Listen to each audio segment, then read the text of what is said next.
औरत का फैसला।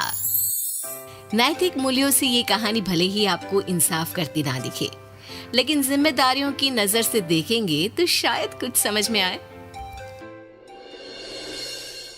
ये क्या है बहू, सुबह से घर का काम करती रहती है, फिर ऑफिस जाती है और बच्चों में लगी रहती है। अरे ऑफिस क्यों नहीं छोड़ देती, या फिर घर के लिए कोई नौकरानी रख ले। कैसी बात कर रही है माँ? जानती तो है ना अभी इनके ऊपर कितना लोन है। थोड़ा ही सही मदद कर देती हूँ तो अच्छा लगता है, और अभी उनको मेरे पैसे की जरूरत भी तो है। सुधा चंदर को बचपन से प्यार करती थी। एक ही मोहल्ले में खेल कूद कर बड़े हुए दोनों। जहाँ सुधा संपन्न परिवार से थी तो वहीं चंदर का परिवार आर्थिक परेशानियों से जूझता ही रहा। लेकिन सुधा की जिद के आगे किसी की नहीं चली। सुधा, कल ऑफिस जल्दी जाना है और 2 दिन के लिए गुजरात ऑफिस के काम से भी जाना होगा।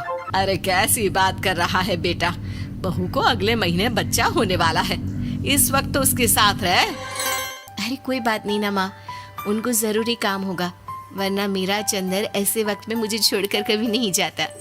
चंदर सुबह घर से निकलता तो आधी रात को घर में घुसता, वो भी शराब के नशे में। चंदर की माँ उसे खूब समझाती। अरे माँ, देख रही हो ना कितना कर्जा है सर पर, काम करना पड़ता है। दिन रात काम नहीं करूंगा तो घर कैसे चलेगा। अरे लेकिन बहू को भी तो देख लिया कर, इस हालत में भी घर का बाहर का सारा काम करती है। चंदर तो जैसे माँ की बात सुनकर भी अनसुना कर देता है। ऑफिस के बाद चंदर का फोन माँ के पास आता है। माँ, वो ऑफिस के काम से आज रात के लिए पास के शहर के ऑफिस जाना पड़ रहा है, कल सुबह आ जाऊंगा। सुधा रात को कमरे में सो रही होती है कि उसके पेट में दर्द होता है। सुधा चंदर को वीडियो कॉल करती है। इनको फोन कर लो, शायद कुछ आराम मिले। लेकिन 10 बार फोन करने पर भी वो सुधा का फोन नहीं उठाता। ऑफिस के काम से गए हैं, हो सकता है बिजी हो। कितनी मेहनत कर रहे हैं हम लोगों के लिए। सुधा सो तो जाती है, लेकिन अकेले उसे कमरे में डर लगता है। अगले रोज चंदर घर आता है, जहाँ सुधा ऑफिस जाने के लिए तैयार हो रही थी। तुम आज भी ऑफिस जाओगे? कल रात भर तो ड्यूटी की है, थक जाओगे, छुट्टी ले लो ना। अरे नहीं नहीं, कैसी बात कर रही हो, ये तो पॉसिबल ही नहीं है। अच्छा रुको, मैं जल्दी से तुम्हारा खाना और नाश्ता बना देती हूँ। बेचारी सुधा ऑफिस जाना छोड़कर लग जाती है पति के लिए खाना बनाने, उसके कपड़े प्रेस करने और जरूरत का सामान मुहैया कराने के लिए। हो सके तो रात की ड्यूटी मत लिया करो ना, मुझे बहुत डर लगता है। अरे यार क्या है, तुम तो ऐसे बिहेव कर रही हो कि तुम ही अकेली हो जिसे बच्चा होने वाला है। इतने लोगों के पति जो काम के सिलसिले में बाहर होते हैं, उनका क्या? सुधा को चंदर के मुंह से ये बातें अजीब लगती है। अरे हुआ क्या है तुमको? पहले तो तुम मेरा कितना ख्याल रखते थे, मेरे पास रहते थे, मेरी दवा से लेकर खाने पीने तक का सारा ख्याल। और अब इस बार तो तुम एक दफा भी मेरे साथ डॉक्टर के पास नहीं आए, क्यों? अरे पागल हो गई हो क्या? पागल वाली बात कर रही हो। काम धंधा देखो या फिर तुम्हें लेकर टहलता फिरूं। और मुझे शुक्रवार की रात को काम से निकलना है, सोमवार आऊंगा। सुधा को समझ में नहीं आता कि क्यों अचानक से चंदर को फील्ड का काम मिल गया है। लेकिन एक दिन, सुधा, मैं और चंदर जरा एक रिश्तेदार के घर जा रहे हैं, तुम भी तैयार हो जाओ, घर में अकेली कैसी रहोगी। अरे नहीं नहीं, इस हालत में इसे लेकर जाना ठीक नहीं है। अरे लेकिन मैं ऑफिस भी तो जाती हूँ, फिर घर में अकेले। चंदर उसकी कोई बात नहीं सुनता। वो सीधा कार निकाल कर माँ को लेकर चला जाता है। सुधा घर के काम में लग जाती है कि अचानक उसकी नजर चंदर के बैग पर पड़ती है, जिसमें एक कागज दिखाई देता है। इनकी कागज भी ना इधर उधर फैले होते हैं, एक भी खो जाएगा तो बवाल करेंगे।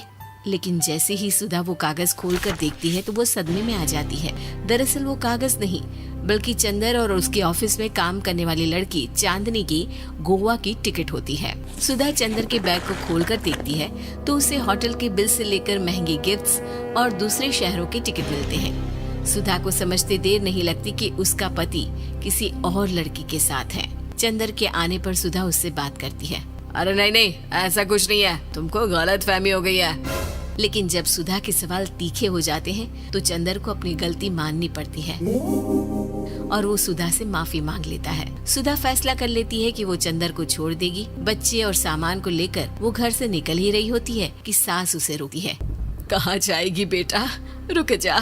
चंदर को सुधा का जाना खल नहीं रहा था। वो झूठे मुंह भी उसे रोकने की कोशिश ही नहीं कर रहा था। सुधा चंदर को देखती है और मायके चली जाती है। मायके में माँ कहती है, अरे ऐसे कैसे घर छोड़कर आ गई?